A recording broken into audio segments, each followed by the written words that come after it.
ஜெபம்.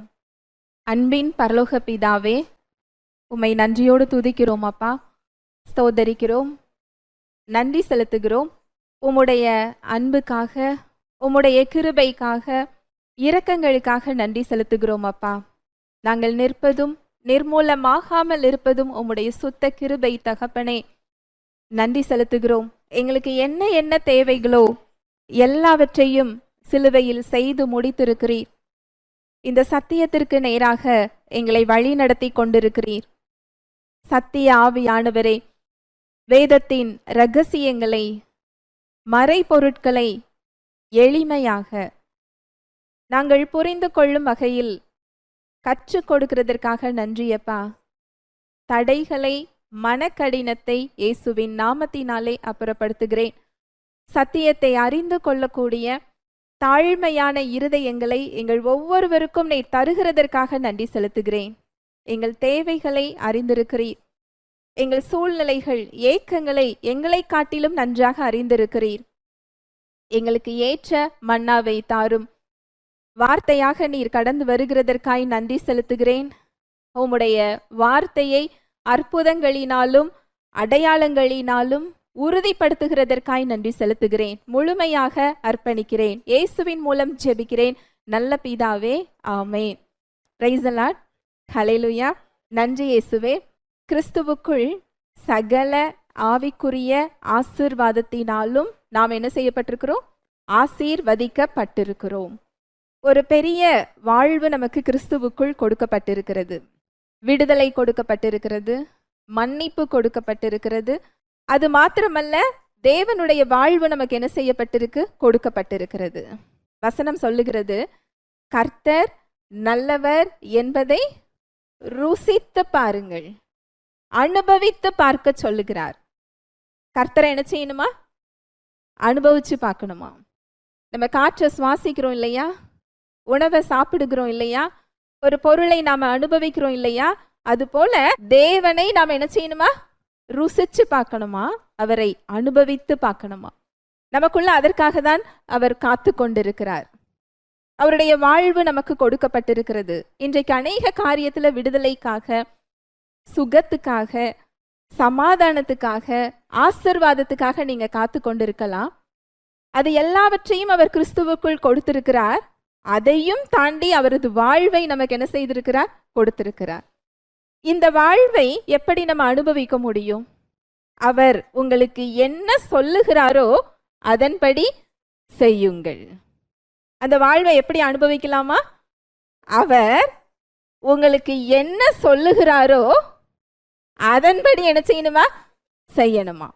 இதுதான் அந்த வாழ்வை, அந்த விடுதலையை, அவர் கொடுத்திருக்கிற சமாதானத்தை, சுகத்தை அனுபவிக்கக்கூடிய வழி அதுதான். இன்றைக்கு இதுதான் நம்ம தியானிக்க போறோம். தேவனோட வல்லமை, வாழ்வு ஒரு மேஜிக் மாதிரி செயல்படும் நம்ம நினைக்கிறோம். ஆனா அப்படி இல்லை. அவர் முதலில் வார்த்தையை அனுப்புகிறார்னு சொல்லி கடந்த சில வாரங்களாக நம்ம என்ன செஞ்சோம்? தியானிச்சோம். உங்களுக்கு ஒரு சின்ன ஒரு உதாரணத்தோட நான் இதை சொல்றேன். ஒரு வீடு கட்டணும் அப்படின்னு சொன்னாலோ, இல்லை ஒரு கட்டிடம் கட்டணும் அப்படின்னு சொன்னாலோ, முதல்ல அந்த வீட்டை கட்டக்கூடிய இன்ஜினியர் என்ன பண்ணுவாரு? பிளான் போடுவாரு. அது ப்ளூ பிரிண்ட், வரைபடம்னு என்ன செய்வாங்க? சொல்லுவாங்க இல்லையா? நம்மளோட விருப்பம் என்ன, நம்மளோட தேவை என்ன, எந்தெந்த இடத்துல என்னென்ன ரூம் வேணும், அதெல்லாம் கட்டிடமாக, வீடாக வருவதற்கு முன்னால் அங்கு ஒரு வரைபடமாக என்ன செய்யும்? வரும்.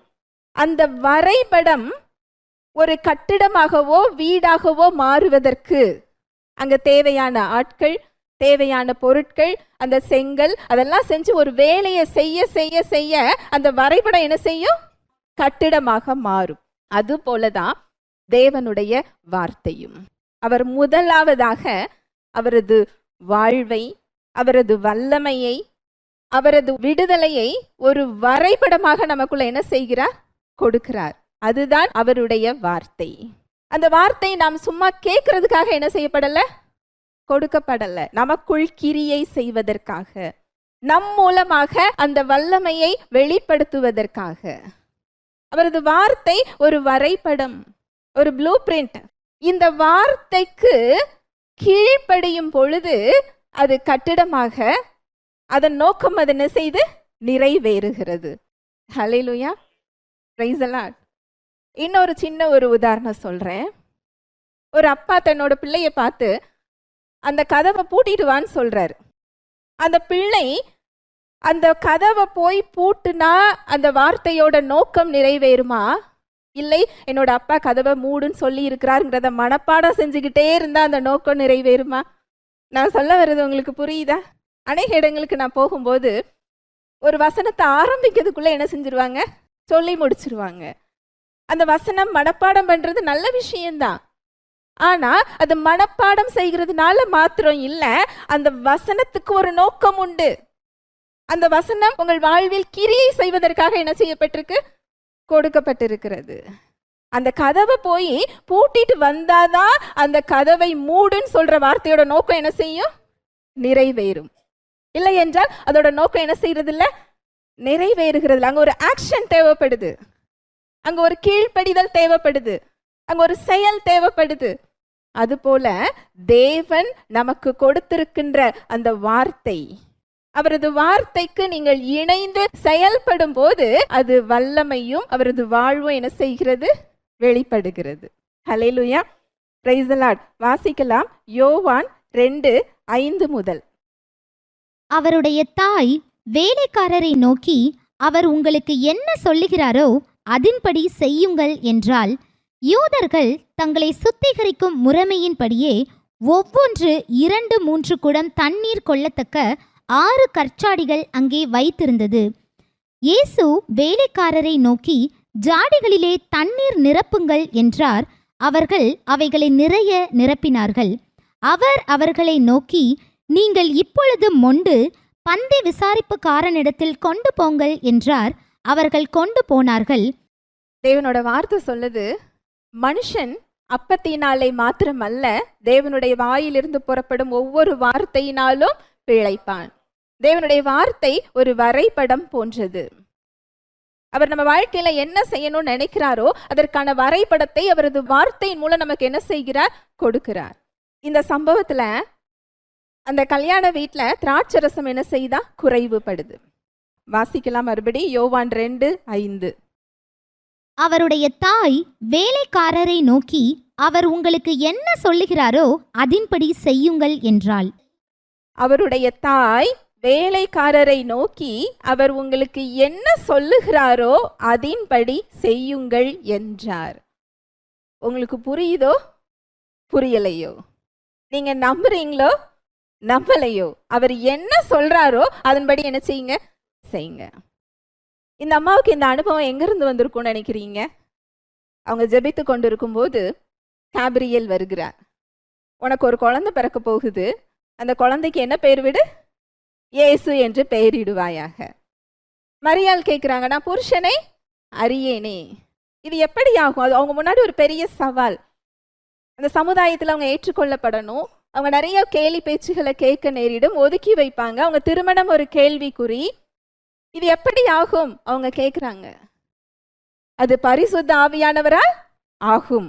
காபிரியல் என்ன செய்கிறார், சொல்கிறார். அதுக்கு மேல அந்த அம்மா வாயை திறந்து என்ன செய்யல, கேட்கல. அப்படியே ஆகட்டும்.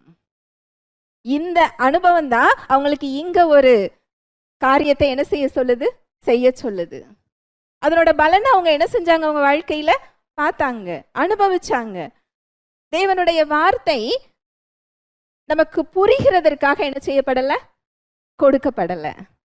நாம் அப்படியே ஏற்றுக்கொள்வதற்காக அது என்ன செய்யப்பட்டிருக்கு, கொடுக்கப்பட்டிருக்கு. இந்த கல்யாண வீட்டுல திராட்சரசம் குறைவுபடுது.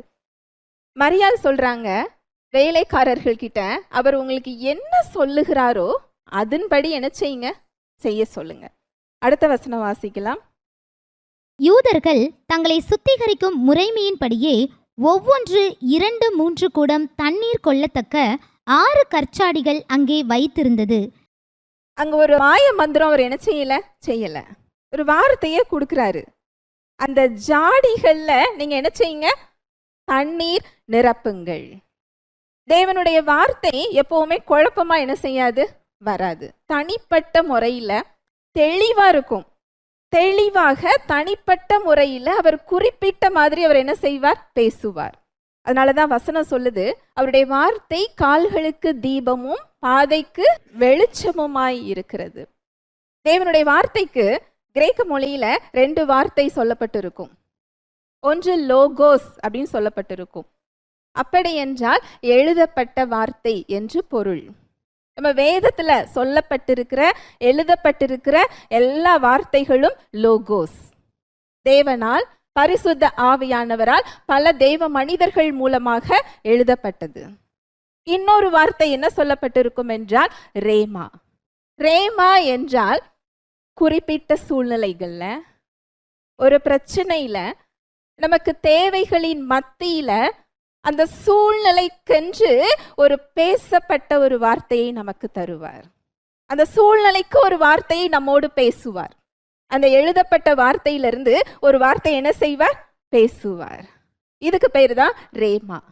இந்த பேசப்பட்ட இந்த வார்த்தைய நம்ம கேள்வி கேட்காம, ஆராய்ந்து பார்க்காம அதுக்கு கீழ்ப்படிஞ்சோம் அப்படின்னு சொன்னா அவருடைய வல்லமையை அதுல என்ன செய்ய முடியும்? பார்க்க முடியும். இங்க அதுதான் நடக்குது. இது ஒரு சிலருக்கு மாத்திரம் இல்லை, எல்லாரோட வாழ்க்கையிலையும் அதுதான். இன்றைக்கு தேவனோட கிருபைய, அவருடைய வல்லமைய, அவரது வாழ்வை அனுபவிக்கணும்னு சொல்லி நீங்க காத்துக்கிட்டு இருந்தீங்க அப்படின்னா, அந்த பிரச்சனையில எனக்கு இது சரியாகணும் என்று உங்களோட ஜெபம் இல்லை. இந்த சூழ்நிலையில எனக்கு ஒரு வார்த்தை என்ன செய்யுங்க? தாங்க, வெளிப்படுத்துங்க. நான் என்ன செய்யணும், அந்த வார்த்தையை என்ன செய்யுங்க? வெளிப்படுத்துங்க. அதுக்கு பேரு தான் ரேமா. அந்த வார்த்தையில, அந்த சூழ்நிலைகள்ல நமக்கு ஒரு வார்த்தை கொடுக்கப்படும். அதுதான் அந்த பிரச்சனைக்கு தீர்வு. அதுதான் அந்த சூழ்நிலைகளுக்கான வழி. அதுதான் அந்த கிருபையை திறக்கிற ஒரு சாவி. அந்த கீழ்ப்படிதல் தான் அவரது கிருபையை திறக்கக்கூடிய ஒரு சாவி. இங்கேயும் அது மாதிரி தான் நடக்குது. அந்த வசனத்தை மறுபடியும் வாசிக்கலாம். யோவான் 2:7. இயேசு வேலைக்காரரை நோக்கி, ஜாடிகளிலே தண்ணீர் நிரப்புங்கள் என்றார். அவர்கள் அவைகளை நிறைய நிரப்பினார்கள். மரியாளுக்கு இயேசு கிறிஸ்துவை பத்தி என்ன செய்யும்? தெரியும். இந்த வேலைக்காரர்களுக்கு தெரியுமா? தெரியாது. அதனாலதான் மரியாள் சொல்றாங்க, அவர் என்ன சொல்றாரோ அதுபடி என்ன செய்யுங்க? செய்யுங்க. இயேசு கிறிஸ்து என்ன சொல்றாரு? 6 ஜாடிகளை எடுத்து தண்ணீரை என்ன செய்யுங்க? நிரப்புங்க. ரசம் காலியாகிறதுக்கும் ஜாடியில தண்ணீர் நிரப்புகிறதுக்கும் என்ன சம்பந்தம்? அந்த வேலைக்காரர்களுக்கு என்ன வந்திருக்குமா இல்லையா? வந்திருக்கும். அடுத்து அதுல ஏதாவது செய்வாரோ என்றவங்க என்ன செஞ்சிருப்பாங்க? நினைச்சிருப்பாங்க. ஆனா அடுத்தவர் சொல்றாரு, இதை அப்படியே கொண்டு போய் என்ன செய்யுங்க? பந்தி பரிமாறுங்க. அந்த வேலைக்காரர்களுடைய மனசு, சிந்தனை என்ன சொல்லி இருக்கும் இல்லையா? வெறும் தண்ணியை கொண்டு பரிமாறினால் சாப்பிடுறவங்க என்ன சொல்லுவாங்க? அதை எதிர்கொள்றது யாரு தான் எதிர்கொள்ளணும்? பரிமாறுகிறவங்க. தேவனுடைய வார்த்தை எப்பொழுதுமே நம்முடைய அறிவுக்கு எதிராக இருக்கும், நம்முடைய அறிவுக்கு முரணாக இருக்கும், தர்க்க ரீதியா அது எதிராக தான் இருக்கும். நமக்கு அந்த வார்த்தை என்ன செய்யாது? புரியாது. லாஜிக்கலா இது எப்படி ஆகும் அப்படின்னு சொல்லி தான் நம்மளோட அறிவு என்ன செய்யும்? கேள்வி கேட்கும். இது எப்படி ஆகும்? இது எப்படி நடக்கும்? இது எப்படி பாசிபிள்? இதை செஞ்சா இந்த பந்தி பரிமாறுறவங்க மாதிரி தான். இதெல்லாம் எதிர்கொள்றது யாரு தான் எதிர்கொள்ளணும்? நான் தான் என்ன செய்யணும்? எதிர்கொள்ளணும். இப்படிதான் அவர் வார்த்தை என்ன செய்யும்? இருக்கும். அது நம்முடைய மனித அறிவுக்கு முரணாக இருக்கும். ஆனா இதுல விசேஷம் என்ன அப்படின்னு சொன்னா, அந்த வார்த்தையை கொடுக்கிறவர் அதை நிறைவேற்றுவதற்கு வல்லமை உள்ளவராக இருக்கிறார். ஹல்லேலூயா, பிரைஸ் தி லார்ட். அதுக்கு கீழ்ப்படுகிறது மாத்திரம்தான் நம்மளோட வேலை. அதை நிறைவேற்றுகிறது யாரோட வேலை? அவரோட வேலை. அதனாலதான் 100க்கு அதிபதி இந்த அதிகாரத்தை நன்கு புரிந்து வைத்திருந்தார். அவரோட வேலைக்காரனுக்காக ஜெபிக்கிறதுக்கு கிளம்பும் போது அங்க 100க்கு அதிபதி சொல்றாரு, இல்ல, என் வீட்டுக்கு வர்றதுக்கு எனக்கு என்ன கிடையாது? தகுதி கிடையாது. நீங்க ஒரு வார்த்தை சொன்னா போதும். அந்த வார்த்தை அங்கு சுகத்தை என்ன செய்யும்? வெளிப்படுத்தும். ஹல்லேலூயா, பிரைஸ் தி லார்ட். நம்முடைய மனித அறிவுக்கு அவரது வார்த்தை எப்படி இருக்குமா? எதிராக தான் இருக்கும். ஆனா அது நம்மளுடைய மனித அறிவுக்கு புரிகிறதுக்காக கொடுக்கப்படவில்லை. அதை ஏற்றுக்கொண்டு அதுல கீழ்ப்படுகிறதுக்காக அது என்ன செய்யப்பட்டிருக்கு? கொடுக்கப்பட்டிருக்கிறது. தேவனுடைய வார்த்தை ஒரு வரைபடம் போன்றது. நம்ம சூழ்நிலைகள்ல வெளியே நம்ம பார்த்துக்கிட்டு இருக்கிறோம். ஆனா அந்த சூழ்நிலைகள்ல அவர் ஒரு வார்த்தையை நமக்கு என்ன செய்கிறார்? வெளிப்படுத்துகிறார். ஆபிரகாமுக்கு ஒரு வார்த்தையை கொடுக்கிறாரு. உன்னோட சந்ததிய வானத்து நட்சத்திரத்தை போலவும் பூமியின் தூளை போலவும் நான் என்ன செய்ய போறேன்? பெருக பண்ண போகிறேன். அதுதான் அவருக்கு கொடுத்த வார்த்தை. ஆனா இடையில நிறைய காலங்கள் காத்திருக்க வேண்டியது இருக்கு. அவருக்கு சோர்வு வருது, அவருக்கு சந்தேகம் வருது. அவருக்கு சந்தேகம் வரும் பொழுது நான் சர்வ வல்லவர் என்று தம்முடைய வல்லமையை அவர் என்ன செய்கிறார்? ஞாபகப்படுத்துறார். அவருக்கு சந்தேகம் வரும்போது, அவருக்கு பயம் வரும்போது தேவன் என்ன செய்யறாரா? நான் சர்வ வல்லவர். அப்போ நம்ம வாழ்க்கையில நமக்கு சந்தேகம் பயம் வரும்போது அவரோட வல்லமையை குறித்து என்ன செய்யணும்? தியானிக்கணும். என்னோட அப்பா யாரு? சர்வ வல்லவர். சர்வ வல்லவர் எனக்குள் இருக்கிறார். நான் கிறிஸ்துவுக்குள் இருக்கிறேன். அவர் என்னை தனியே விடவில்லை. இதை நீங்க தியானிச்சீங்க அப்படின்னு சொன்னா, இந்த வெளிச்சத்தை நீங்க பெற்றுக்கொண்டீங்கன்னு சொன்னா உங்களுக்கு பயம் என்ன செய்யாது? வராது. அவருக்கு சந்தேகம் வருது, அவருக்கு பயம் வருது, அவர் தவறான முடிவுகள் அவர் எடுக்கிறார், அதுல பிரச்சனைகள் வருது. ஆனா எல்லாவற்றிலையும் அவர் விலகி போகாமல் தேவனோடு அவர் என்ன செய்கிறார்? சரி செய்து கொள்ளுகிறார். அந்த உறவை, தனது நம்பிக்கையை, தனது விசுவாசத்தை அவரது வார்த்தையின்படி சரி செய்து கொண்டே வருகிறார். அந்த வரைபடம் கட்டிடமா மாறுச்சா இல்லையா? மாறுச்சு. அங்க ஈசாக்கு அவர் என்ன செய்து கொள்ளுகிறார்? பெற்றுக்கொள்ளுகிறார். அடுத்து யாக்கோபு, அதாவது அவரது வார்த்தையும் நம்முடைய சூழ்நிலைகளும் அது எவ்வளவு முரணா இருக்கு அப்படிங்கிறதுக்கு ஒரு பெரிய எக்ஸாம்பிள் ஆதியாகமம் 31:10. ஆடுகள் பொழியும் காலத்திலே நான் கண்ட சொப்பனத்தில் என் கண்களை ஏறெடுத்து பார்க்கும்போது ஆடுகளோடே பொழியும் கடாக்கள் கலப்பு நிறமும் புள்ளியும் வரியும் உள்ளவைகளாய் இருக்க கண்டேன். யாக்கோபோட வாழ்க்கை வரலாறு நமக்கு தெரியும். 10 முறை லாபானால அவர் என்ன செய்யப்படுறாரா? ஏமாற்றப்படுறார். எந்த காரியம் குறைவா இருக்குதோ, எந்த பொருள் குறைவா இருக்குதோ அதை யாக்கோபோட சம்பளமாக லாபான் என்ன செய்கிறார்? மாற்றுகிறார். அங்கு யாக்கோபும் அந்த புள்ளி, அந்த வரி கலப்பு நிறமா இருக்கிறத தான் தன்னோட சம்பளமாவே கேட்கிறாரு. அதுதான் அங்க குறைவாகவும் இருக்குது. என்ன நம்பிக்கையில யாக்கோபு அப்படி சம்பளத்தை கேட்டாரு? அதுக்கான பதில் தான் இந்த வசனம். ஆடுகள் பொழியும் காலத்திலே நான் கண்ட சொப்பனத்தில் என் கண்களை ஏறெடுத்து பார்க்கும்போது ஆடுகளோட பொழியும் கடாக்கள் கலப்பு நிறமும் புள்ளியும் வரியும் உள்ளவைகளாயிருக்க கண்டேன். அப்போ என்ன சம்பளத்தை கேட்கணுங்கிறதுக்கு அவர் கனவுல தேவனோட வார்த்தை அங்க என்ன செய்து கொள்ளுகிறார்? பெற்றுக்கொள்ளுகிறார். இந்த கனவுல அங்க அந்த ஆடுகள் சேர்கின்ற இடத்துல அந்த கடாக்கள் கலப்பு நிறமும் புள்ளியும் வரியும் இருக்கிற கடாக்கள் நிற்கிறத அவர் கனவுல என்ன செய்கிறார்? பார்க்கிறாரு.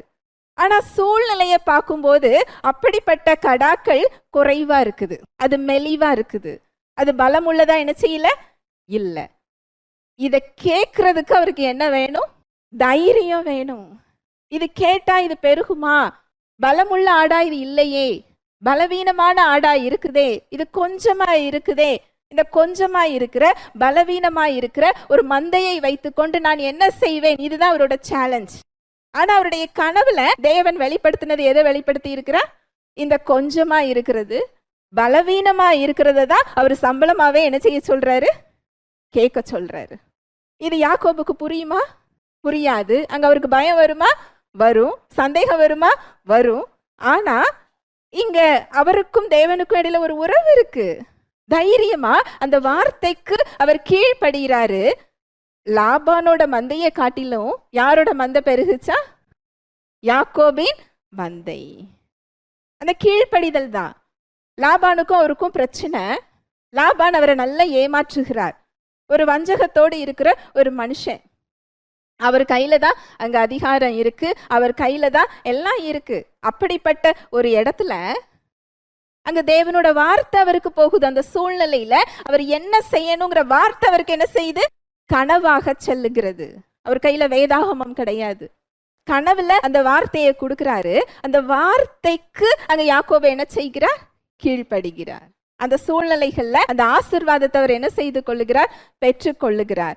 யோசேப்பு, அவர் காலத்திலையும் வேதாகமம் கிடையாது. அவருக்கும் தேவனுடைய வார்த்தை அங்கு தரிசனமாக என்ன செய்யப்படுது? கொடுக்கப்படுது. அங்க 11 அரிக்கட்டுகள். யோசேப்போட அரிக்கட்டை என்ன செஞ்சுதான்? வணங்குச்சான். சூரியனும் சந்திரனோடு சேர்ந்து மற்ற நட்சத்திரங்கள் அவரை என்ன செஞ்சுதா? வணங்கியதா. ஒரு வார்த்தை அந்த சூழ்நிலைக்கு போகுது. அதுக்கப்புறம் எவ்வளோ பிரச்சனைகள்.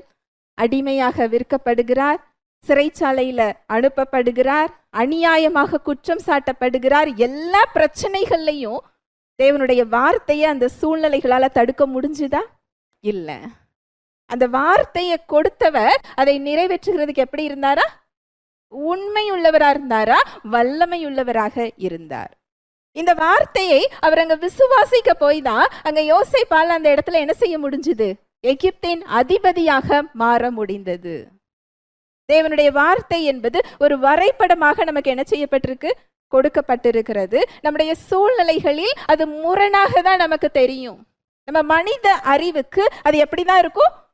எதிராக தான் இருக்கும். நம்மளுக்கு கீழ்ப்படுகிறதற்கு நமக்கு சந்தேகம் வரும், நமக்கு பயம் வரும், நமக்கு குழப்பம் வரும். இது எப்படி ஆகும்? நம்முடைய அறிவு நம்ம கிட்ட என்ன செய்யும்?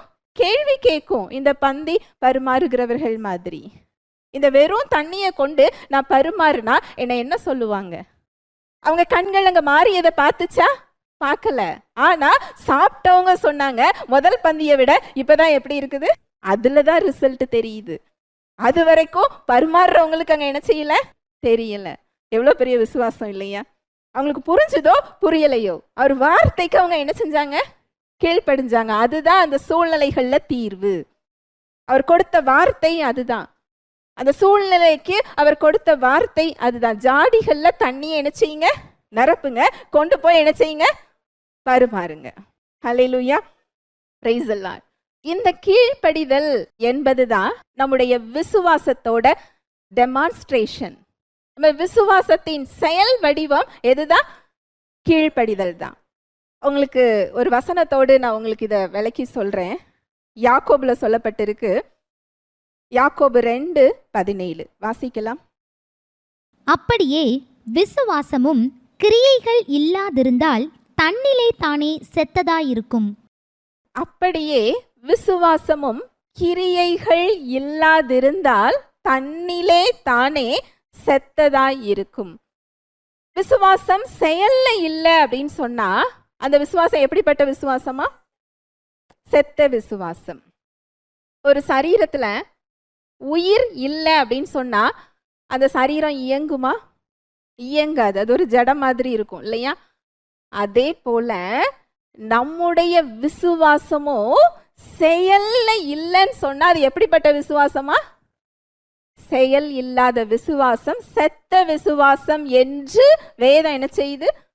சொல்லுது. நான் நம்புகிறேன் என்பதற்கு பெயர் என்ன கிடையாது? விசுவாசம் கிடையாது. இன்னைக்கு நம்ம சொல்றோம் இல்லையா, நான் நம்பதான் செய்றேன், நான் நம்பிக்கிட்டே இருக்கிறேன், எனக்கு என்ன இல்லை? சந்தேகம் இல்லை. அவருக்கு வல்லமை உண்டு, நம்புறேன். அவர் கொடுத்துட்டாரு, நம்புறேன். எனக்குள்ள இருக்கிறாரு, நம்புறேன். நம்ம சொல்லிக்கிட்டே இருக்கிறோம். ஆனா கிரியையில இருக்கா? அந்த வார்த்தையில நம்ம கீழ்ப்படிஞ்சு போறோமா? அந்த செயல் இல்லைன்னு சொன்னா அது எப்படிப்பட்ட விசுவாசமா? செத்த விசுவாசம். அப்படி என்றால் அது செயல்படாத விசுவாசம். சாப்பாடு மேஜையில இருக்கு, அதை எடுத்து நான் சாப்பிடும் போதுதான் அந்த உணவு எனக்கு என்ன செய்யும்? பயனை கொடுக்கும். இன்னொரு எக்ஸாம்பிள் சொல்றேன், உங்களுக்கு இன்னும் நல்லா புரியும். டாக்டர் கிட்ட போறோம். டாக்டரை நான் நம்புறேன், இந்த டாக்டரை நான் ரொம்ப விசுவாசிக்கிறேன், அவர் மேல நான் ரொம்ப நம்பிக்கை வச்சிருக்கிறேன்னு சொல்றோம். அவர் மருந்து மாத்திரை எழுதி தராரு, அதை சாப்பிடல அப்படின்னு சொன்னா அதனால பயன் உண்டா? இல்லை. நான் அதை சாப்பிட்றேன்னு சொல்றது தான் அந்த டாக்டரை நம்புறேங்கிறதுக்கு அர்த்தம் இல்லையா? அதே போலதான் தேவனை நம்ம என்ன செய்யறோம்? விசுவாசிக்கிறேன்னு சொல்றோம், நம்புறேன்னு சொல்றோம். அவர் சூழ்நிலைகளை நமக்கு ஒரு ரேமாவை கொடுக்கிறாரு.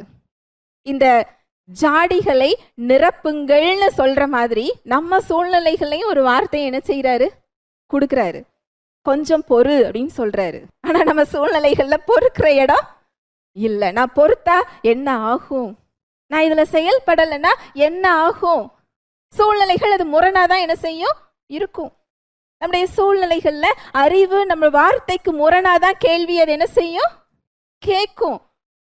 ஆனா பொறுக்கிறதுக்கு அங்க எனக்கு என்ன வேணும், விசுவாசம் வேணும். நான் விசுவாசிக்கிறேன்னு சொல்லி அங்க எனக்கு பொறுக்க முடியல அப்படின்னு சொன்னா அதுதான் அந்த வல்லமை வெளிப்படுறது அங்க என்ன செய்யுது, தடுக்குது. நிறைய இடத்துல சுகம் வேணும் அப்படின்னு சொல்லி நம்ம காத்துக்கிட்டு இருக்கலாம், ஒரு ஆசீர்வாதத்துக்காக காத்துக்கிட்டு இருக்கலாம், ஒரு தேவைக்காக நீங்க காத்து கொண்டு இருக்கலாம்.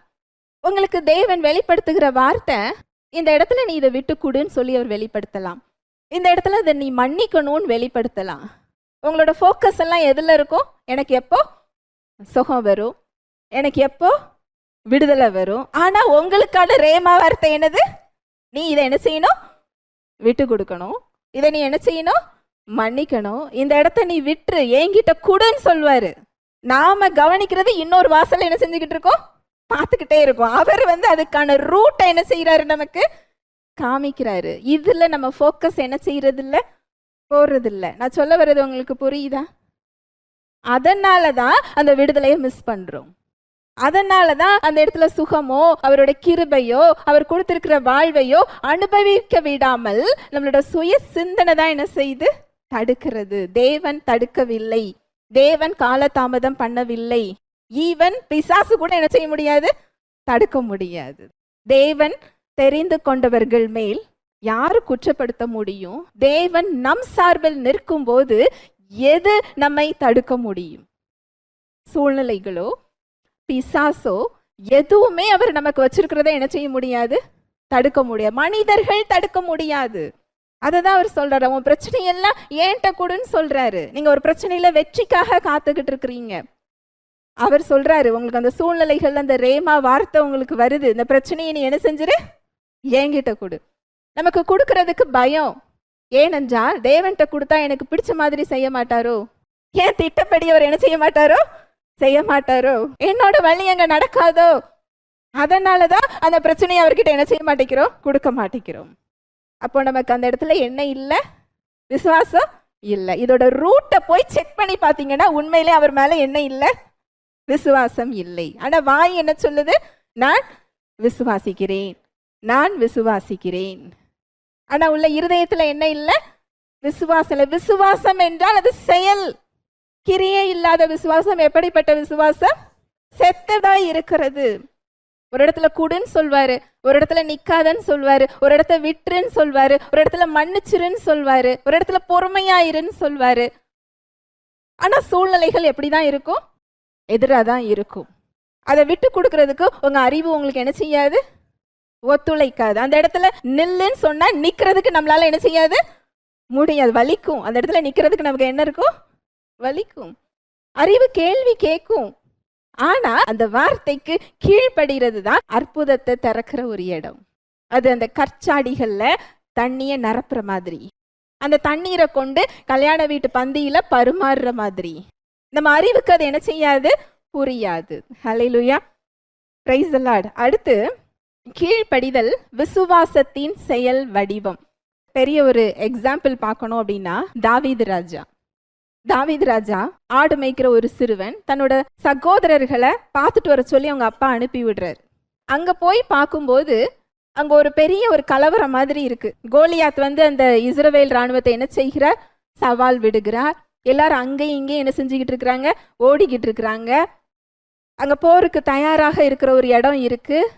அங்க பெலிஸ்தனாகிய அந்த கோலியாத் பேசுறத அவர் கேட்கிறாரு, நீங்க ஜெயிச்சா நானும் எங்க நாடும் உங்களுக்கு அடிமை, நான் ஜெயிச்சிட்டேன்னா நீங்களும் உங்க நாடும் எங்களுக்கு அடிமை.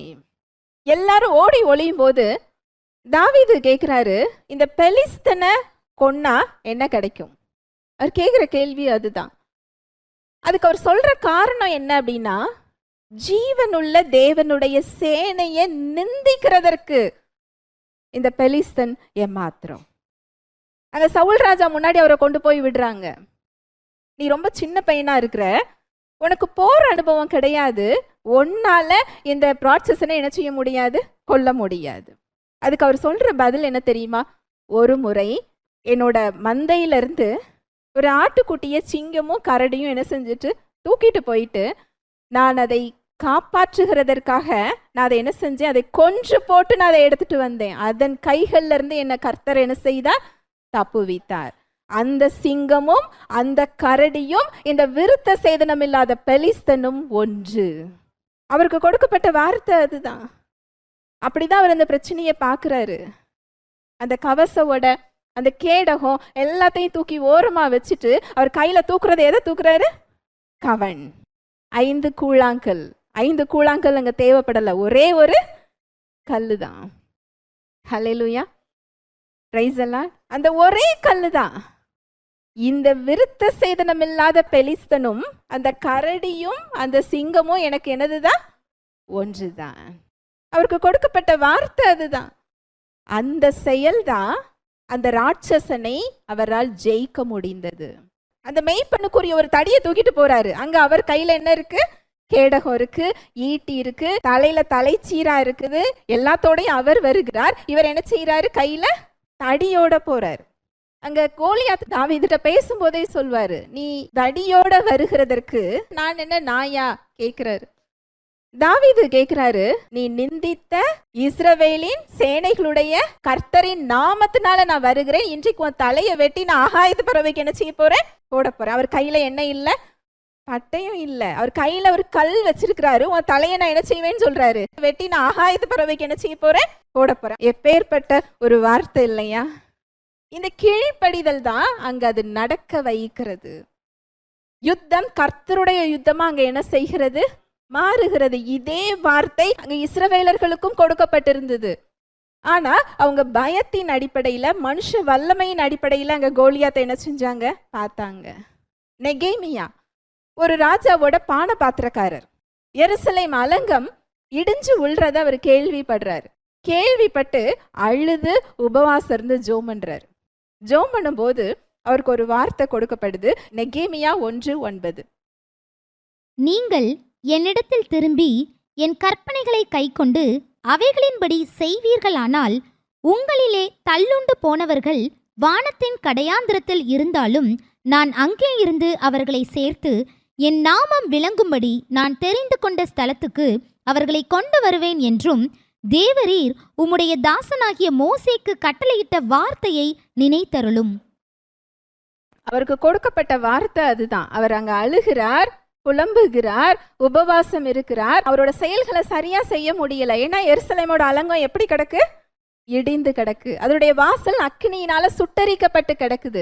அந்த சூழ்நிலையில அவரோடு பேசிய வார்த்தை, நீங்கள் என்னிடத்தில் திரும்பி என் கற்பனைகளை கை கொண்டு அவைகளின்படி செய்வீர்களானால் உங்களிலே தள்ளுண்டு போனவர்கள் வானத்தின் கடையாந்தரத்தில் இருந்தாலும் நான் அங்கே இருந்து அவர்களை சேர்த்து என் நாமம் விளங்கும்படி நான் தெரிந்து கொண்ட ஸ்தலத்துக்கு அவர்களை நான் என்ன செய்வேன், கொண்டு வருவேன்.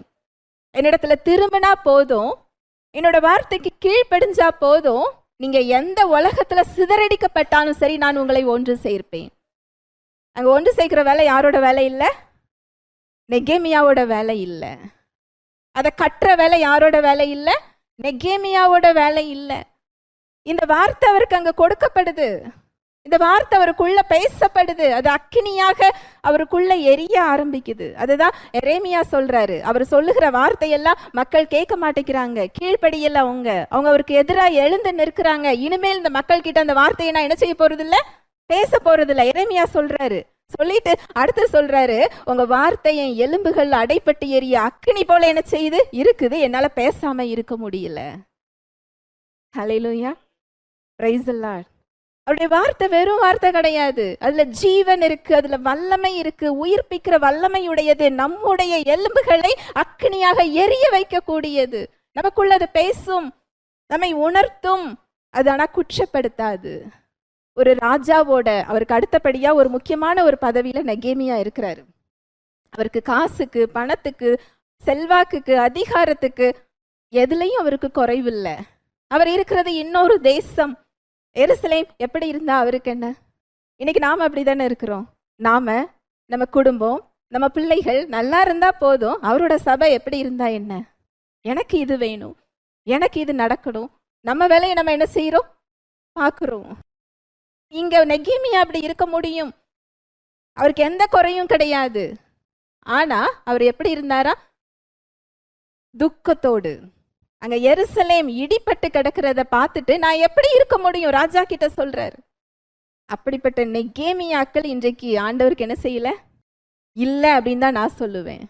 அப்படி நெகேமியாக்கள் இருந்தாங்க அப்படின்னு சொன்னா சபை என்ன செய்யாது? பாழாக கிடக்காது. நம்முடைய வேலை பார்த்தா போதும் அப்படின்னு சொல்லி நம்ம என்ன செய்யறோம்? போய்கிட்டு இருக்கிறோம். இங்க இந்த வார்த்தை அவருக்கு கொடுக்கப்பட்ட ரேமா வார்த்தை தான்.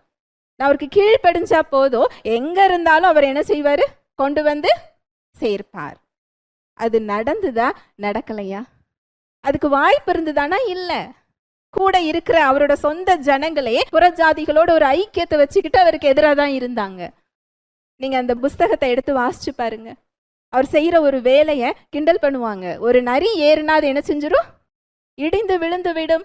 இன்றைக்கு அந்த பரியாசங்கள் வரதான் செய்யும். அவருடைய வார்த்தைக்கு கீழ்ப்படியும் போது இந்த பரியாசம் என்ன செய்யும்? வரும். இந்த கேலி வரும், இந்த கிண்டல் வரும். நம்முடைய விசுவாசம் அசைக்கப்படும்படியான வார்த்தைகள் நம்முடைய காதுகளுக்கு என்ன செய்யும்? வரும்.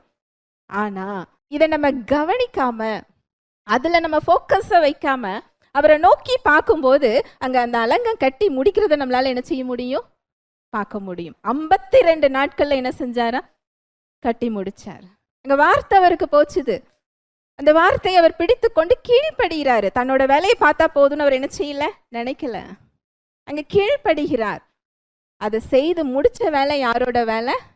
தேவனுடைய வேலை. 52 நாட்கள்ல அந்த ஜனங்களை ஒரு சின்ன சின்ன குடும்பமாக பிரித்து, ஒரு கையில ஆயுதம், ஒரு கையில வேலை செய்யறதுக்கு பொருட்களோடு அந்த அலங்கத்தை அவர் என்ன செஞ்சாரா? கெட்டுனாரா. எல்லாரும் சம்பளம் எடுத்துக்கும் போது நெகேமியா சம்பளம் என்ன செய்யலையா? வாங்கலையா. நீங்க அந்த புஸ்தகத்தை எடுத்து வாசிச்சு பாருங்க. அந்த வார்த்தைக்கு ஒரு கீழ்ப்படிதல் போதும். செஞ்சு முடிக்கிறது யாரோட வேலை? தேவனுடைய வேலை. நாகமான் எலிசா சொன்ன உடனே அவருக்கு கோபம் வருது. இதெல்லாம் நீங்க ஒரு கதையா வாசிக்காதீங்க. அதுவெல்லாம் சாட்சிகள், உயிருள்ள சாட்சிகள். நம்ம வாழ்க்கையில நமக்கு ஒரு உற்சாகத்தை கொடுக்கக்கூடிய ஒரு சாட்சிகள். அவருடைய வல்லமைக்கு அது சாட்சிகள். அது எப்படி செயல்படும் அப்படிங்கிறதுக்கான சாட்சிகள் அது. எங்க ஊர்ல நதி இல்லையா, உங்க ஊர்ல நான் மூழ்கி எந்திரிக்கிறதுக்குன்னு கோபம் வருது அவருக்கு. ஏன்னா அவர் ஒரு நாட்டோட சேனாதிபதி. எலிசா போய் தொட்டு சுகமாக்குவார்னு அவர் எதிர்பார்த்துக்கிட்டு இருக்கிறாரு. ஆனா அவர் வாசலுக்கும் வரல, அவரை இன்வைட் பண்ணவும் இல்லை, வரவேற்கவும் இல்லை. போய் யோர்தான்ல போய் என்ன செய்ய சொல்லு? 7 முறை மூழ்க சொல்லு. ஒரு நாட்டோட சேனாதிபதி. அவரை வெல்கம் பண்ணல, வீட்டுக்குள்ள வான் கூப்பிடல, போய் தொடல, பார்க்காம வேலையால விட்டு போய் யோர்தான் நதியில மூழ்க சொல்லுன்னா அவருக்கு என்ன வரும்? அப்படி ஒரு இது தேவையில்லைன்ட்டு அவர் என்ன செய்கிறார்? கிளம்புகிறார். ஆனால் எந்த உலகத்துக்கே ராஜாவா இருந்தாலும் சரி, அவருடைய வார்த்தைக்கு கீழ்ப்படியும் போது அந்த வல்லமை என்ன செய்ய முடியும்? பார்க்க முடியும். அந்த வேலைக்காரன் சொல்றாரு, அவர் என்ன பெரிய காரியம் செய்ய சொன்னாரு? இதை விட பெருசா சொன்னா செஞ்சிருப்பீங்கல்ல. நதியில மூழ்க தானே சொல்றாரு. அங்க நாகமான் கேட்கிறார், கீழ்ப்படுகிறாரு. 1 முறை இல்லை, 2 முறை இல்லை, 3 முறை இல்லை, 6 முறை இல்லை, 7வது முறை மூழ்கும் போது அவருடைய சரீரம் என்ன செஞ்சுதான்? மாறிச்சான். அதாவது கீழ்ப்படிதல்னா எப்படி தெரியுமா?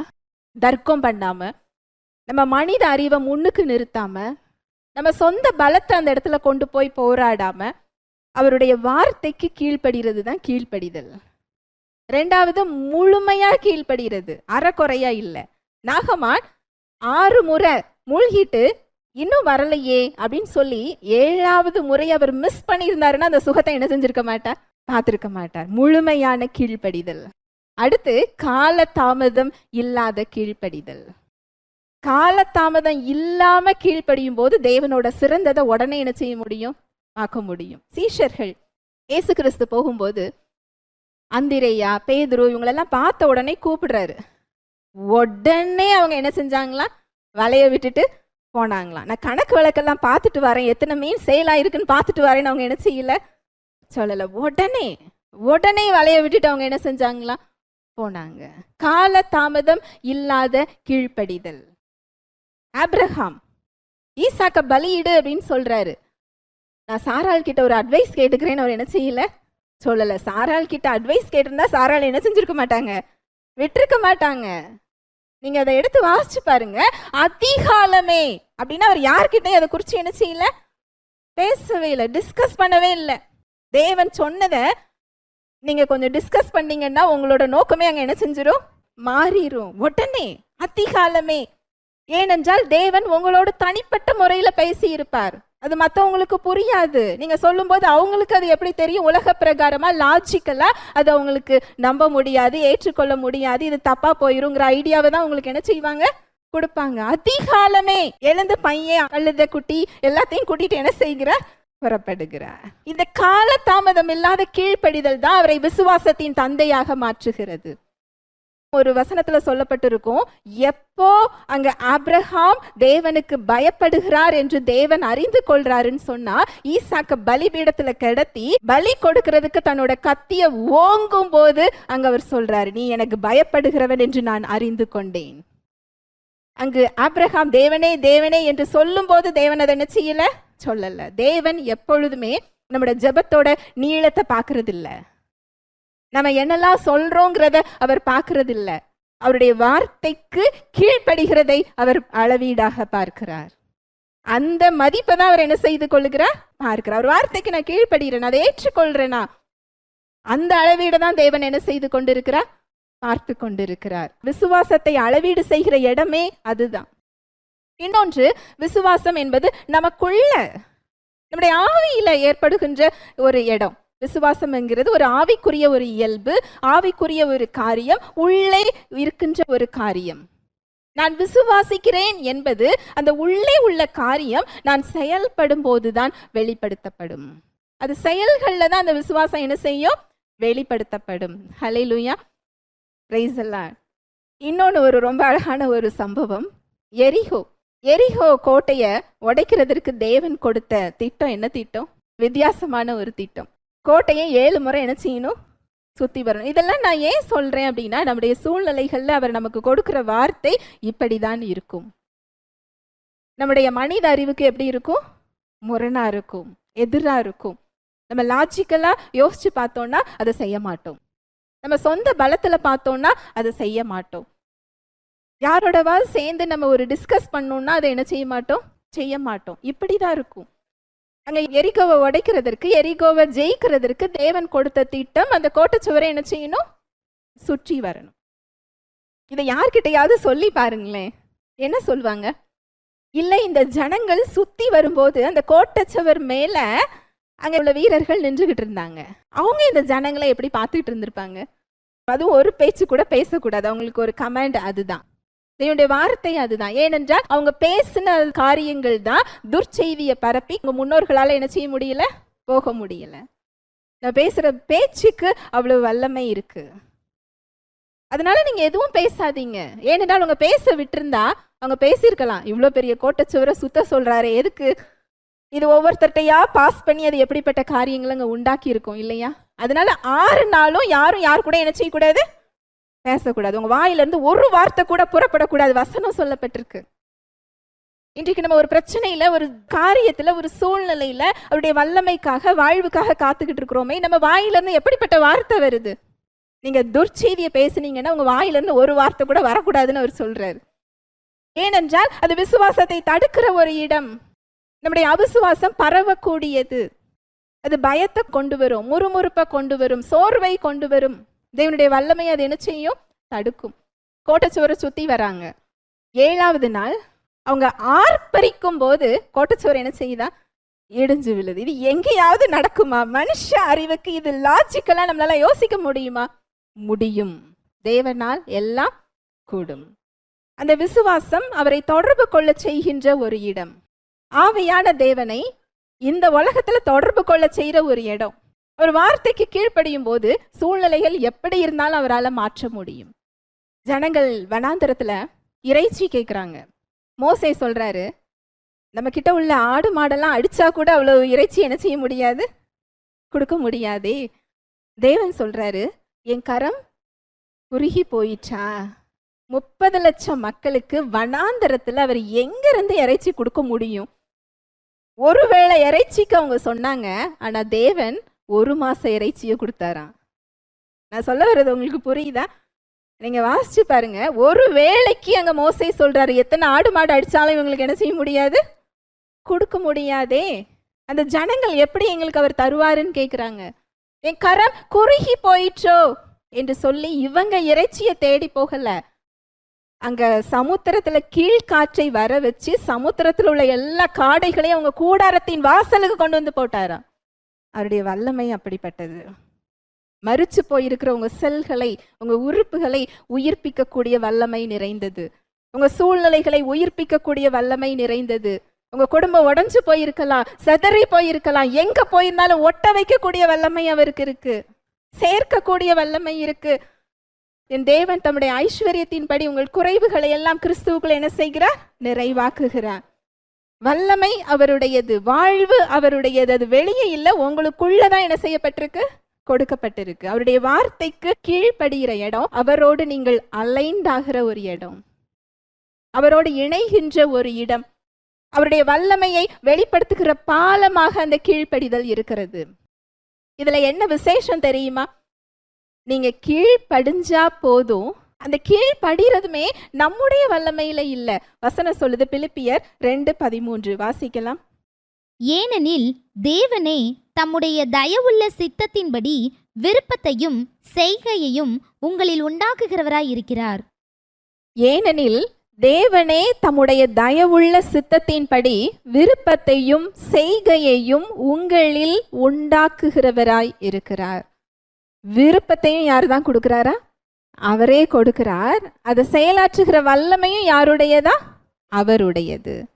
பழைய உடன்படிக்கையில கீழ்ப்படிஞ்சாதான் ஆசீர்வாதம் என்று ஒன்று இருக்கிறது. ஆனால் புதிய உடன்படிக்கையில ஏற்கனவே நாம் ஆசீர்வதிக்கப்பட்டவர்கள் ஆகையால் நாம் மகிழ்ச்சியோடு அவருடைய வார்த்தைக்கு பதில் கொடுக்கிறோம். ஏற்கனவே நாம் என்னதான் செய்யப்பட்டிருக்கிறோம், ஆசீர்வதிக்கப்பட்டிருக்கிறோம், விடுதலையாக்கப்பட்டிருக்கிறோம், மன்னிக்கப்பட்டிருக்கிறோம், சுகமாக்கப்பட்டிருக்கிறோம். ஆசீர்வாதத்துல நின்று கொண்டிருப்பதால் அவருடைய வார்த்தைக்கு மகிழ்ச்சியோடு நம்ம பதில் கொடுக்கிறோம். புதிய உடன்படிக்கையின் கீழ்ப்படிதல் அதுதான். நீங்க அவருடைய வல்லமையையும் அவருடைய அன்பையும் கிறிஸ்துவுக்குள் உங்கள் அடையாளத்தையும் நீங்கள் தெரிந்து கொள்ளும் போது ஒருவர் மேல கசப்போடு உங்களால என்ன செய்ய முடியாது, இருக்க முடியாது. கசப்பு வரலாம், சூழ்நிலைகளோ காரியங்களோ உங்களுக்கு ஒரு கசப்பை கொடுத்தால் கூட உங்களுக்குள் அது ஒரு சாதாரண ஒரு உணர்வு அது என்ன செய்யாது, கொடுக்காது. அது உங்களுக்கு கம்ஃபர்ட்டா இருக்காது. இல்ல, இப்படி இல்ல, இந்த இடத்துல கசப்பு இல்லை, இந்த இடத்துல நான் மன்னிக்கணும், உங்களுக்கு உள்ள அந்த குரல் கேட்கும். ஏனென்றால் உங்க இயல்பு அது கிடையாது, மன்னிக்கின்ற இயல்பு. உங்களுடைய இருதயம் கல்லான இருதயம் கிடையாது, உங்கள் இருதயம் கிறிஸ்துவுக்குள் சதையாக மாற்றப்பட்டிருக்கிறது. தேவனுடைய வார்த்தைக்கு கீழ்ப்படியாத இருதயம் கிடையாது, தேவனுடைய வார்த்தைக்கு கீழ்ப்படியக்கூடிய புதிய இருதயத்தை நாம் பெற்றிருக்கிறோம். நம்முடைய மனித அறிவு 1000 கேள்வி கேட்டாலும் நம்ம அதற்கு செவி கொடுக்காமல் நம்முடைய ஆவிக்கு ஆம் என்று சொல்லி அதை நம்ம தேர்ந்தெடுக்கும் போது அந்த கிருபை மன்னிப்பதற்கான பலத்தை கொடுக்கிறது. ஒரு காரியத்தை விட்டு விடு என்று சொல்லும் போது நம்மளால விட்டுவிட முடியாம இருக்கலாம், நம்முடைய மாம்சம் அதுல மேலோங்கி நிற்கலாம். இல்ல, இதுல நான் ஜீவனை தெரிந்தெடுக்க போறேன், ஆவியானவருக்கு நான் ஒத்துழைக்க போறேன், இதை நான் சூஸ் பண்ண போறேன்னு சொல்லி அதை நீங்க தேர்ந்தெடுத்தா போதும். ஆவியானவர் அந்த பலத்தை உங்களுக்கு என்ன செய்கிறார், கொடுக்கிறார். அதற்கு தான் ஆவியானவர் நமக்குள்ள என்ன செய்கிறார், இருக்கிறார். அது மனித அறிவுக்கு முரணாக இருந்தாலும் நீங்கள் தேர்ந்தெடுத்தால் போதும், அந்த விருப்பத்தையும் அவர் உங்களுக்கு கொடுக்கிறார், செயலாற்றுகிற வல்லமையும் உங்களுக்கு என்ன செய்கிறார், கொடுக்கிறார். கால தாமதம் இல்லாத கீழ்ப்படிதல். லோத்தோட மனைவி பெரிய ஒரு உதாரணம். அவங்க கொஞ்சம் டிலே பண்ணாங்க, அவங்களால அந்த விடுதலை என்ன செய்ய முடியல, பார்க்க முடியல. இஸ்ரவேல் மக்கள் பெரிய ஒரு உதாரணம். அங்க கானானுக்கு முன்னாடி போய் நிற்கிறாங்க. கிட்டத்தட்ட 12 முதல் 15 நாளைக்குள்ள செல்ல வேண்டிய கானான், அவ்வளவுதான் டிஸ்டன்ஸ். எகிப்துல இருந்து கானானுக்கு அவ்வளவுதான் தூரம். அவங்க போய் அங்க நின்று உள்ளே சுத்தி பார்த்து விட்டு வர வேண்டும் என்று 40 நாள் எடுத்துக்கிட்டாங்களாம். அந்த கால தாமதம் 40 வருஷம் வனாந்திரத்துல என்ன செய்ய வைக்குது, அலைய வைக்குது. அவரோட வார்த்தை இன்னைக்கு உங்களுக்கு வெளிப்படும். அந்த வார்த்தை உங்க சூழ்நிலைகள்ல பேசும். நான் நாளைக்கு கீழ்ப்படிஞ்சுக்கிறேன், நாளை கழிச்சு நான் கீழ்ப்படிஞ்சுக்கிறேன், இன்னொரு நாள் இல்லை, இவ்வளோ காலத்துக்கு அப்புறம் நான் அதை செஞ்சுக்கிறேன். அந்த கால தாமதம் அவரது கிருபை வெளிப்படுறத தடுக்கிற ஒரு இடம். இன்றைக்கே இப்பொழுதே அந்த வார்த்தை நம்ம கிட்ட பேசுச்சுன்னு சொன்னா உடனே அதை நம்ம என்ன செஞ்சுக்கிறது, ஏற்றுக்கொள்றது. ஹல்லேலூயா, பிரைஸ் தி லார்ட். என்னோட ஒரு தனிப்பட்ட ஒரு அனுபவத்தை நான் சொல்றேன். நான் இது அடிக்கடி சொல்ற ஒரு காரியம்தான். 2012 எனக்கு இந்த சத்தியம் தெரியும். அவருடைய வல்லமை, அந்த இயேசுங்கிற நாமம், அது சொல்லும்போது வருகின்ற விடுதலை, இதெல்லாம் என்னைய ரொம்ப அட்மையர் பண்ண ஒரு காரியம். ஆனா தேவனுடைய அன்பு என்று வரும்போது எனக்கு அது கடினமாக இருந்தது. இதை எப்படி செய்ய முடியும்? இது நமக்கு என்ன செய்யாது? ஒத்து வராது. இது ப்ராக்டிக்கல் கிடையாது. இது எல்லாராலையும் என்ன செய்ய முடியாது? செய்ய முடியாது. இப்போ கவுன்சிலிங்கில் பார்ப்பேன், மன்னிக்கணும் அப்படின்னு சொன்னால் அப்படி ஒரு சுகம் எனக்கு தேவையில்லைன்னு சொல்கிறவங்கள நான் என்ன செய்கிறேன்? பார்க்குறேன். என் கணவரை மன்னிச்சு தான், என் மனைவியை மன்னிச்சு தான் எனக்கு இந்த ஆசீர்வாதம் வேணும்னா அப்படி ஒரு ஆசீர்வாதம் எனக்கு என்ன வேண்டாம்? தேவையில்லை. ஏனென்றால் பிரச்சனை நெஜம், காயங்கள் நெஜம், துரோகங்கள் நெஜம், அவமானங்கள் நெஜம், அநியாயம் நெஜம். இது எதுவுமே பொய் கிடையாது. ஆனா இதை காட்டிலையும் பெரியவர் எங்க இருக்கிறாரு? நமக்குள்ள இருக்கிறாரு. ஒரு பெரிய திட்டத்தோட, நன்மையான திட்டத்தோட, நம்முடைய மனக்காயங்களை ஆற்றுகிற வல்லமையோடு நமக்குள்ளவர் என்ன செய்கிறார்? இருக்கிறார். அந்த மனக்காயங்கள் தேவன் நம்முடைய வாழ்வில் செயல்படுவதை தடுக்கின்ற ஒரு இடம். முதல்ல அவருடைய வல்லமை நம்முடைய மனக்காயங்களை தான் அது என்ன செய்யும்? ஆற்றும். நம்மை தான் ஒரு சிறைச்சாலையிலிருந்து விடுவிக்கும். அதுக்கப்புறம் சூழ்நிலைகள் அந்த விடுதலை என்ன செய்ய முடியும்? பார்க்க முடியும். நான் தேவன் கிட்ட சொன்னது அதுதான். ப்ராக்டிக்கலா இது என்ன செய்யாது? ஒத்து வராது. ஆனா 2017 எனக்கு ஒரு தேவை என்று வரும்போது, எனக்கு ஒரு சுகம் என்று வரும்போது, அடுத்தும் அந்த வார்த்தை, அந்த ரேமா அதுக்கடுத்தும் எனக்கு என்ன செய்யுது? வருது. 5 வருஷம் கழிச்சு. நான் தான் காலதாமதம் பண்றேனே தவிர அந்த வார்த்தை என்னை தொட்டுக்கிட்டே தான் என்ன செய்யுது? இருக்குது. நான் சுகம் சொல்லி சத்தியத்தை தேடும் போது மறுபடியும் மன்னிக்கிற இடம். ஆவியானவர் பேசினாரு, நான் கொடுக்காம இல்லை, உன்னோட கசப்பு, உன்னோட மன்னியாமை இந்த சுகத்தை என்ன செய்து? தடுத்து வைத்திருக்கிறது. நான் எவ்வளவோ காரியங்களை நான் உனக்கு மன்னிச்சிருக்கிறேன். இதை நீ கம்பேர் பண்ணும்போது மற்றவர்கள் உனக்கு பண்ணிய காரியம் பெரிது அல்ல. அடுத்து அவர் சொன்ன விஷயம் என்ன அப்படின்னா, ஓ வல்லமையில இதை நான் என்ன செய்ய சொல்லலை? செய்ய சொல்லலை. என்னோட வல்லமையை உனக்குள் வைத்திருக்கிறேன். இந்த 3 காரியம். உனக்கு இதுல சுகம் வேணுமா? உன்னோட வைராகியத்துல நீ இருக்க போறியா? எது ப்ரையாரிட்டி? எனக்கு அங்க என்ன தேவை? சுகம் தேவை. அதை நான் தேர்ந்தெடுத்தேன். என்னோட மனிதறிவு 1000 கேள்வி கேட்டுச்சு. அது எப்படி ஆகும்? இது எப்படி செய்ய முடியும்? இதை எப்படி நீ பண்ண முடியும்? 1000 கேள்விகள். ஆனா நான் அதை பார்க்கல. இன்னைக்கு சொல்லப்பட்ட அந்த ஜாடிகள்ல தண்ணீரை நிரப்புங்கள் என்று சொன்ன மாதிரி எனக்கு மன்னிங்கிற ஒரு வார்த்தை என்ன செஞ்சது? வந்தது. என்னோட சூழ்நிலையில என்னோட சுகத்துக்கு அவர் கொடுத்த வார்த்தை நீ மன்னிக்கணும், அதுதான். ஆனா சூழ்நிலைகள்ல அது என்னால முடியாது. ஆனா அதை தேர்ந்தெடுக்க மட்டும்தான் செஞ்சேன். அவருடைய கிருபை எனக்கு என்ன செஞ்சது? பலப்படுத்தியது. என் சிந்தனைகளை மாற்றியது. என் இருதயத்தை அது பலப்படுத்தி என்னோட காயங்களை ஆற்றி எனக்கு சுகத்தை அது என்ன செஞ்சது? வெளிப்படுத்தியது. நான் சொல்றது ஒரு பகுதி. இன்னும் உங்க வாழ்க்கையில் அநேக காரியங்கள், ஒரு சில காரியங்களை அவர் விட சொல்லலாம், ஒரு சில காரியத்துல காத்துருன்னு சொல்லலாம், பொறுமையாயிருன்னு சொல்லலாம், ஒரு இடம் உனக்கு வேண்டான்னு சொல்லலாம், ஒரு சில காரியங்களை நீ நிக்காதன்னு சொல்லலாம், இதை விட்டு விடு என்று சொல்லலாம், என்கிட்ட கூடுன்னு சொல்லலாம், நீ சுமக்காதன்னு சொல்லலாம். அது உங்களுக்கும் அவருக்கும் உள்ளது. உங்க மனித அறிவு 1000 கேள்வி என்ன செய்யலாம்? கேட்கலாம். அது முரணாதான் இருக்கும். தர்க்க ரீதியா அதை பார்க்காம அதை அப்படியே ஏற்றுக்கொண்டு அறகுறையா இல்லை, முழுமையான கீழ்ப்படிதலோட, காலதாமதம் இல்லாம உடனே அதுக்கு நீங்க ஒபே பண்ணும்போது வல்லமை யாருடையது? அவருடையது. அந்த கிருபையை உங்களால என்ன செய்ய முடியும்? பார்க்க முடியும். புதிய உடன்படிக்கையில இதை நீங்க செஞ்சாதான் அவர் ஆசீர்வதிப்பாரா, இதை செஞ்சாதான் உங்களை சுகப்படுத்துவாரா, இதை செஞ்சாதான் இந்த விடுதலையானா? அப்படி இல்லை. 2000 வருஷத்துக்கு முன்னாடியே அவர் என்ன செஞ்சிட்டாரு? கொடுத்து விட்டார். நாம் ஆசீர்வதிக்கப்பட்டதினால், நாம் விடுவிக்கப்பட்டதினால், நாம் சுகமாக்கப்பட்டதினால் அவருடைய வார்த்தைக்கு மகிழ்ச்சியோடு கீழ்ப்படுகிறோம். அந்த வார்த்தையை நம்ம ஏற்றுக்கொள்ளும் போது அவரோட நம்ம சிந்தனைங்க என்ன செய்து? இணைந்து செல்கிறது, அலைன் ஆகுது, ஒத்து போகுது. அப்படி ஒத்து போகும்போது அந்த கிருபை என்ன செய்து? வெளிப்படுகிறது.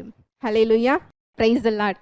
இன்னைக்கு எருசலேம் அலங்கம் போல இடிஞ்சு கிடக்கலாம், எரிகோ போல சுவர் உயரமா எழும்பி நிற்கலாம், ஆபிரகாமை போல முடியாத சூழ்நிலையில நின்று கொண்டிருக்கலாம், தாவீது ராஜாவை போல கோலியாத் உங்க முன்னாடி நின்று கொண்டிருக்கலாம். ஆனா இன்னைக்கு அவர் உங்களோட பேசுகிற ஒரே வார்த்தை, உங்க சூழ்நிலைகளை நீங்க அற்புதத்தையோ அதிசயத்தையோ கிருபை எனக்கு இதுல விடுதலை வேணும், சுகம் வேணும், இதெல்லாம் கேட்கறதுக்கு முன்னாடி என் சூழ்நிலையில நீங்க தருகின்ற வார்த்தை என்னது? அதுதான் அந்த பிரச்சனையில உங்களுக்கு வெளிச்சம், அதுதான் ஞானம். அதனாலதான் அவர் சொல்றாரு, ஒருவன் ஞானத்தில் குறைவுள்ளவனாய் இருந்தால் நீ என்கிட்ட என்ன செய்ய? கேட்டு பெற்றுக்கொள். இந்த சூழ்நிலையில எனக்கு என்ன தேவை அது நமக்கு தெரியாது. சிறிது நேரத்துக்கு முன்னாடி பார்த்த மாதிரி நம்ம ஒரு சுகம், ஒரு ஆசீர்வாதம், ஒரு விடுதலைன்னு ஒரு வாசலை என்ன செஞ்சுக்கிட்டு இருக்கிறோம்? பார்த்துக்கிட்டு இருக்கிறோம். ஆனா சரி செய்யற இடம் வேற இடமா என்ன செஞ்சுக்கிட்டு இருக்கு? இருந்து கொண்டிருக்கிறது. அந்த இடத்துல அவருடைய வார்த்தையை நீங்க வெளிப்படுத்த சொல்லும் பொழுது அந்த வார்த்தை வெளிப்படும். அந்த வார்த்தையை நீங்க அப்படியே ஏற்றுக்கொண்டு செயல்படும் போது அந்த வல்லமையை உங்களால என்ன செய்ய முடியும்? பார்க்க முடியும். ஜெபிக்கலாம். அன்பின் தகப்பனே, உம்மை நன்றியோடு துதிக்கிறோம் அப்பா, ஸ்தோத்தரிக்கிறோம், நன்றி செலுத்துகிறோம். உம்முடைய அன்புக்காக, கிருபைக்காக, இரக்கங்களுக்காக நன்றி அப்பா. உம்முடைய வார்த்தைக்கு கீழ்ப்படிய இன்றைக்கு கற்றுக் கொடுத்திருக்கிறீர். நீர் என்ன சொல்லுகிறீரோ அதன்படி செய்ய எங்களுக்கு இன்றைக்கு கற்றுக் கொடுத்திருக்கிறீர். உம்முடைய வல்லமையை, உம்முடைய வாழ்வை, உம்முடைய விடுதலையை எப்படி அனுபவிக்க முடியும் கற்றுக் கொடுத்திருக்கிறீர். எங்கள் வாழ்வில் செயல்பட நீர் காத்து கொண்டிருக்கிறீர். உம்முடைய ஜீவனுள்ள வார்த்தைக்காக, எங்களுடைய சூழ்நிலைகளில் நீர் கொடுக்கின்ற வாக்குத்தத்தங்களுக்காக, வார்த்தைகளுக்காக நன்றி செலுத்துகிறோம் அப்பா. உம்முடைய வசனம் எங்கள் கால்களுக்கு தீபமும் பாதைக்கு வெளிச்சமுமாய் இருப்பதற்காக நன்றி. நீர் வார்த்தையை மாத்திரம் கொடுக்கவில்லை, எங்களுக்கு விருப்பத்தையும் கொடுக்கிறீர். எங்களுக்குள் மாற்றத்தை உண்டு பண்ணி செயலாற்றுகிற வல்லமையும் உம்முடையது என்ற சத்தியத்திற்காக நன்றி செலுத்துகிறேன். வந்திருக்கிற ஒவ்வொருவரையும் உடைய கரத்தில் தருகிறேன். என்ன தேவையில வந்திருக்கிறார்களோ அவர்களுக்கு ஏற்ற மன்னாவை நீர் கொடுத்ததற்காக நன்றி.